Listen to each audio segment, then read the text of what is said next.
An airman is out on bond after allegedly traveling from Florida to Decatur for a sexual encounter with a child. 25-year-old Airman First Class Keith Williams is stationed at Hurlburt Field in Florida. Investigators in Decatur say he was communicating online with a child in Decatur last fall. At one point, investigators say he accidentally began communicating with the child's father.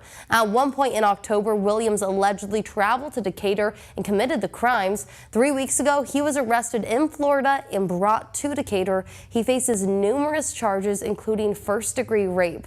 This is a good reminder to all parents to be especially watchful over your children when they are online.